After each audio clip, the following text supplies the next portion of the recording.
तो आपको लगेगा कि हाँ हमको पिछला आता है तो हम आगे का बना पा रहे हैं क्वेश्चन। तो उससे क्या है कि आपका कॉन्फिडेंस बढ़ेगा और एग्ज़ाम में आपकी हेल्प करेगा वही कॉन्फिडेंस, क्योंकि सारे बच्चे क्या होते हैं पेपर एग्ज़ाम के टाइम घबराए हुए रहते तो हैं। उसमें जो चीज़ें आपसे मिस्टेक्स हो गई है ना, तो उन पे आप फोकस करके उसको पढ़ जाएंगे, तो मतलब वो टॉपिक अच्छे से आपका प्रिपेयर होता चलेगा, तो जो आपको कॉन्फिडेंस देता जाएगा जैम में अच्छा करने के लिए, इधर जेएस में अच्छा करने के लिए, इधर टीएफआर में अच्छा करने के जिनको लिए। कम टाइम लगता है उनको ऐसे नहीं सोचना चाहिए कि उनने समझ लिया तो हो गया।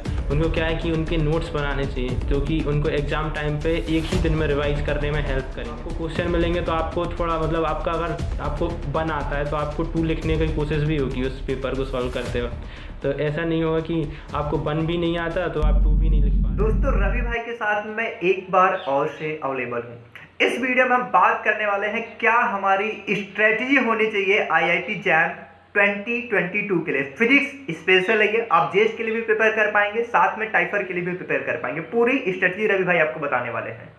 आपको कैसे प्रीवियस ईयर पेपर सॉल्व करने हैं, कैसे टेस्ट देने हैं, कैसे एटमॉस्फेयर क्रिएट करना है, और क्या इनिशियल स्टेप्स आपको लेके चलने हैं, और क्या स्ट्रेटजी होनी चाहिए आपकी सो दैट आपका सिलेबस भी कंप्लीट हो पाए एंड साथ में आप रिवाइज भी करते रहो। मतलब हाँ, मतलब सारी स्ट्रेटजी आप रवि भाई आपको बताने वाले हैं। तो रवि भाई एक बार फिर से स्वागत है, और शुरू करते हैं कि क्या स्ट्रेटजी होनी चाहिए 2022 के लिए। तो सबसे पहला स्टेप क्या लेना चाहिए यदि 2022 के लिए कोई प्रिपेयर कर रहा है तो?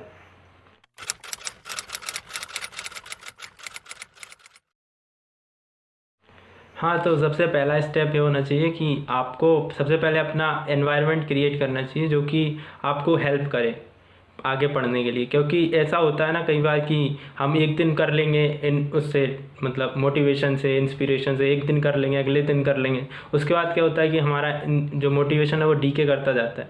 तो इस कंडीशन में क्या होगा तो कि हमको डर सा लग जाएगा, बल्कि ये 2 दिन पढ़ेंगे तो 2 दिन तो बहुत हाई फाई पढ़ लिए, उसके बाद बिल्कुल नहीं पढ़ रहे तो उससे क्या है डर लगेगा बुक से, हमारा अगला बार खोलने का मन नहीं होगा। तो इसको बचने के लिए स्टार्टिंग कीजिए कि 1-1 घंटा पढ़ें पर डे पहले तो, ठीक है, रेगुलरली। उसके बाद 2-2 घंटे ऐसे करके आप बढ़ा सकते हैं अपने अपने अकॉर्डिंग, क्योंकि सबका ब्रेन उतना फास्ट करता है काम की नहीं करता है या धीमा करता है किसी का, तो उसको समझने के लिए उतना ज़्यादा टाइम लगेगा या कम टाइम लगेगा। तो जिनको कम टाइम लगता है उनको ऐसे नहीं सोचना चाहिए कि उनने समझ लिया तो हो गया। उनको क्या है कि उनके नोट्स बनाने चाहिए जो कि उनको एग्ज़ाम टाइम पे एक ही दिन में रिवाइज करने में हेल्प करेंगे। तो आप क्या कर सकते हैं कि आप जो सब्जेक्ट पढ़ रहे हैं उसका बिना देखे नोट्स बना सकते हैं या बिना देखे उसको सॉल्व कर सकते हैं। हाँ, तो इनिशियल और स्टेप रवि ये भाई होनी जैसे चाहिए। कि हाँ, अब जैसे कि दूसरी स्टेप में आप क्या कहना चाहेंगे, थोड़ी प्रीवियस ईयर पेपर और सिलेबस का एनालिसिस किस तरीके से होना चाहिए, और ये दोनों चीज़ें आपको कैसे हेल्प कर रही होगी? हाँ, तो सिलेबस अगर देखा जाए तो ज़्यादातर क्वेश्चन इलेक्ट्रोमैग्नेटिज्म से बहुत क्वेश्चन आते हैं और मैकेनिक्स से भी आते हैं। तो इन दोनों का क्या है कि मैकेनिक्स और जो इलेक्ट्रोमैग्नेटिज्म है, तो मैकेनिक्स का तो 12th लेवल का बहुत होता है कि 12th लेवल का आपको अच्छे से आता है तो आपको बहुत अच्छा बेसिक क्लियर हो जाएगा। तो आप 12th लेवल के लिए आप कर सकते हैं, कोई मतलब बुक पढ़ सकते हैं, एच सी वर्मा वाली जो बुक है, तो ऐसे करके आप पढ़ सकते हैं। और जो इलेक्ट्रोमैग्नेटिज्म वगैरह है उसका जैसे कोर्स ज्वाइन कर लिया तो उसमें क्या होता है कि 1 महीने या 2 महीने ऐसे करके चलता है वो कोर्स। हाँ, तो वो कोर्स अगर 1 महीने या 2 महीने चल रहा है तो आप क्या कर सकते हैं कि उसको उसको कीजिए 1-2 महीने के लिए, और ऐसे रोज़ थोड़ा थोड़ा कीजिए। ऐसे नहीं कि एक ही दिन में या 2 दिन में या 4 दिन में कर लिया, तो ऐसा मत कीजिए। उससे क्या होता है कि आपको क्या एक तो मतलब ब्रेन का वो बढ़ जाता है लोड, और याद भी नहीं रहेगा वो, ज़्यादा दिन तक भूल जाते हैं। तो आप सब चीज़ों को थोड़ा साथ में ले लेके चलिए, आगे बढ़िए, तो आपको फ़ायदा ज़्यादा होगा। और प्रीवियस ईयर पेपर का ये है कि प्रीवियस ईयर पेपर आप जैसे हर महीने एक सॉल्व कीजिए पहले तो स्टार्टिंग में। तो आप प्रीवियस ईयर का कोई भी ओल्ड पेपर उठाइए और उसको सॉल्व कीजिए हर महीने, क्योंकि आप सारे सब्जेक्ट साथ में लेके चल रहे हैं तो आपको ये नहीं होगा कि आपको इसका सॉल्व नहीं करना, ऑप्टिक्स का नहीं करना या इलेक्ट्रॉनिक्स का नहीं करना। तो आपको क्वेश्चन मिलेंगे तो आपको थोड़ा मतलब आपका अगर आपको बन आता है तो आपको 2 लिखने की कोशिश भी होगी उस पेपर को सॉल्व करते वक्त। तो ऐसा नहीं होगा कि आपको बन भी नहीं आता तो आप 2 भी नहीं लिख पा रहे, तो आपको ये भी प्रॉब्लम नहीं होगी ना। तो आपको थोड़ा क्वेश्चन तो समझ में आ ही जाएगा कि पूछा क्या जा रहा है। तो अगली बार आप जब बुक पढ़ेंगे या अगली बार कोर्स में आगे बढ़ेंगे तो आप उस चीज़ पे अच्छे से फोकस करेंगे जो एग्ज़ाम में पूछी गई है। तो इसका बहुत फ़ायदा होगा कि आप हर महीने एक पेपर सॉल्व करें और सबको साथ में लेके चलें। ये बिल्कुल बहुत बेनिफिट, क्योंकि आप यदि कोई प्रीवियस ईयर पेपर दे रहे हैं, सपोज किसी टॉपिक का आपसे क्वेश्चन नहीं बन पा रहा है, वो टॉपिक मान लीजिए आप आपने नहीं पढ़ा है, लेकिन जब आप अगली बार देखोगे ना, माइंड में तुरंत क्लिक करेगा, हाँ भी ये वाला क्वेश्चन हमसे नहीं बना था, अब इसको बढ़िया से पढ़ के चलना है।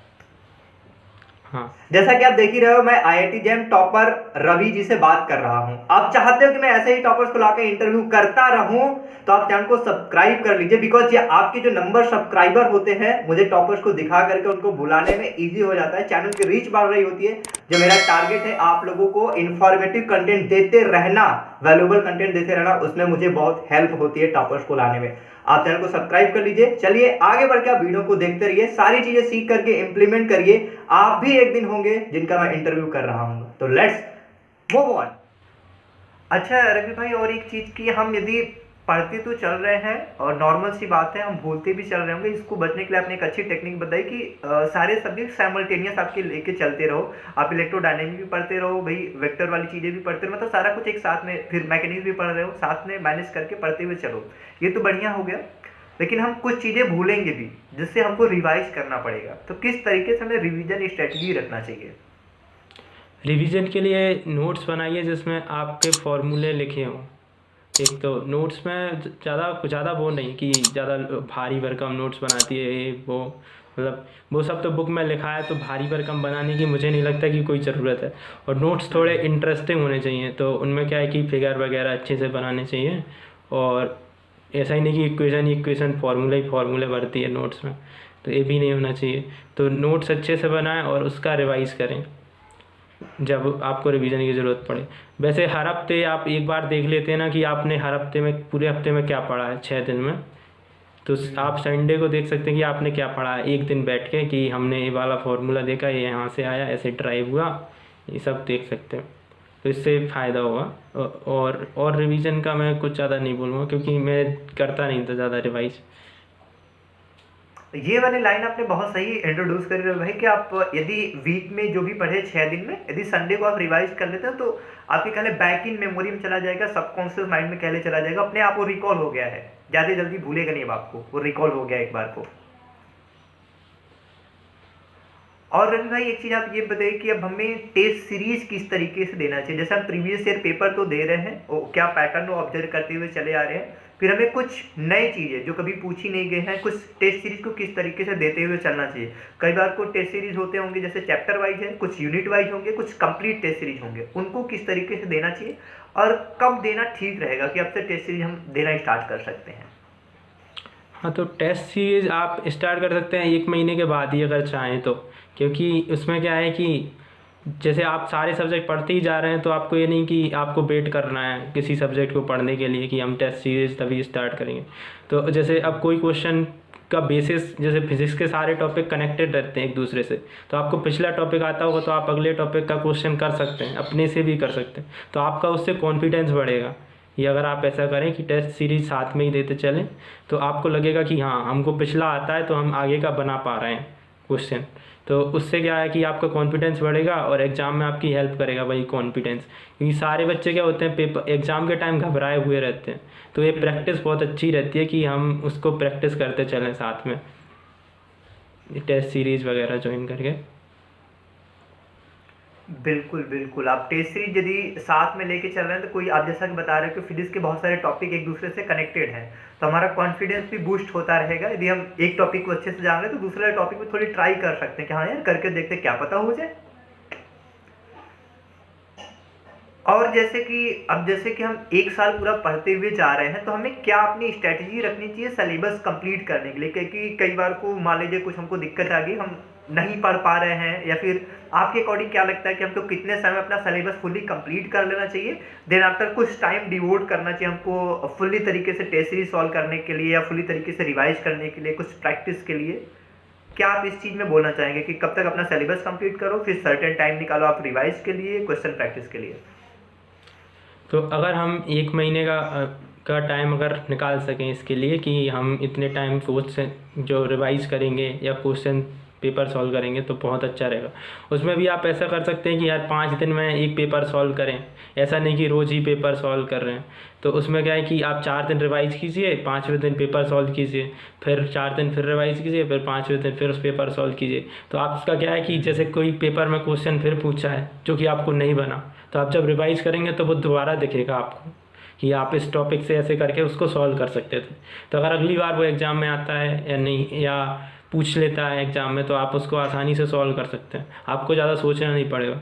तो आप मतलब प्रैक्टिस अच्छे से करके रहेंगे तो आप अच्छी रैंक ला सकते हैं, क्योंकि सॉल्व करने का कॉन्फिडेंस और बिलीव रहने से भी ज़्यादा वो नहीं है। क्योंकि उसमें क्या है कि अगर आप तेज़ी से सॉल्व नहीं कर पाएंगे ना, तो उससे प्रॉब्लम आएगी, आप बहुत कम क्वेश्चन सॉल्व कर पाएंगे एग्ज़ाम में। तो ऐसा करिए कि आप करते रहिए प्रैक्टिस। बिल्कुल बिल्कुल, आप यदि प्रैक्टिस कर रहे हैं, यदि सब कुछ रिवाइज किए, टेस्ट दे दिए, तो उसमें जो चीज़ें आपसे मिस्टेक्स हो गई हैं ना, तो उन पे आप फोकस करके उसको पढ़ जाएंगे, तो मतलब वो टॉपिक अच्छे से आपका प्रिपेयर होता चलेगा, तो जो आपको कॉन्फिडेंस देता जाएगा जैम में अच्छा करने के लिए, इधर जेस्ट में अच्छा करने के लिए, इधर TIFR में अच्छा करने के लिए, आपको कॉन्फिडेंस देता चलेगा साथ में। और अच्छा रवि भाई, ये चीज़ यदि मैं स्पेशली थोड़ा सा स्पेसिफाई करके पूछना चाहूँ कि जैम के लिए कुछ अलग स्ट्रेटजी रखनी पड़ती है, जेस्ट के लिए कुछ अलग, या फिर टाइपर के लिए कुछ अलग, या साइमल्टेनियसली सबको यदि टॉपिक को अच्छे से आप पढ़ते हुए चले तो साइमल्टेनियसली हम सबके लिए प्रिपेयर कर सकते हैं? तो अगर TIFR का सोचे तो उनने मतलब ऐसा PSU का सिलेबस ऐसा था कि उसमें TIFR में जब पूछा जाता था तो उसमें से ज़्यादा पूछा नहीं जाता था जो हमने नहीं पढ़ा, तो उसी में से पूछा जाता था जो हमने पढ़ रखा है। तो इसका बहुत फ़ायदा हुआ था उसमें कि जो हमने पढ़ रखा था उसी में से पूछा था, तो हमको ये प्रॉब्लम नहीं आई। तो मैंने कोई स्पेशल प्रिपरेशन तो की नहीं थी। जैसे ही मैं पेपर देखता था TIFR का तो मेरे को डर लगता था कि पता नहीं होगा कि नहीं होगा और कैसे सॉल्व करें ये सब। तो 1-2 बुक मैंने पढ़ी लाइब्रेरी में जाके, तो उससे थोड़ा कॉन्फिडेंस आया कि हाँ कर सकते हैं, तो हो गया वो। और चेस्ट के लिए भी कोई स्पेशल स्ट्रेटजी नहीं चाहिए, यही सब करते रहिए कि आप एक्चुअली असाइनमेंट करना बहुत अच्छा रहता है। जैसे MIT वगैरह का असाइनमेंट करते हैं ना, तो उसका लेवल थोड़ा ऊंचा रहता है। तो मतलब जैसे कोई भी क्वेश्चन पेपर आता है ना, तो आपको वो सिंपल लगने लगता है, आपको वो कठिन नहीं लगता। तो सिंपल जब लगेगा तो आप आसानी से सॉल्व कर देंगे, तो प्रॉब्लम आपकी वहीं ख़त्म हो जाती है कि आप कैसे प्रिपेयर करें कैसे ना करें। तो आपको सोचना नहीं पड़ेगा।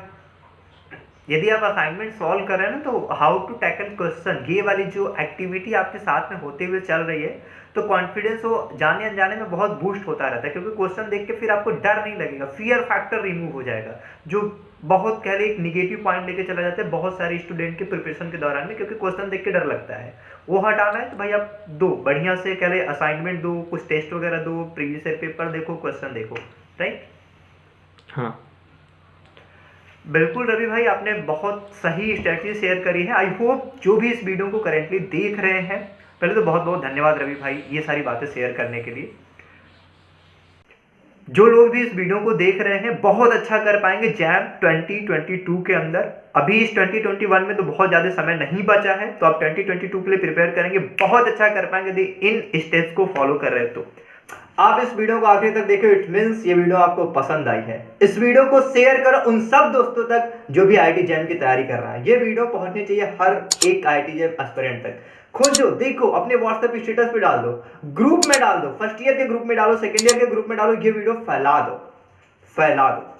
आप जब भी शेयर कर रहे होते तो YouTube बहुत सपोर्ट करता है। मैं टॉपर्स को ला करके इजीली इंटरव्यू कर पा रहा होता हूं, बिकॉज मैं कमिटेड हूं आपकी हेल्प करने के लिए। जस्ट आपका थोड़ा सा मुझे सपोर्ट चाहिए, वीडियो को शेयर कर दो। मिलूंगा मैं आपसे किसी और वीडियो में जहां पे मैं किसी और टॉपर से इंटरेक्ट कर रहा हूँ। Till then bye bye. Exam फोड़ के आना।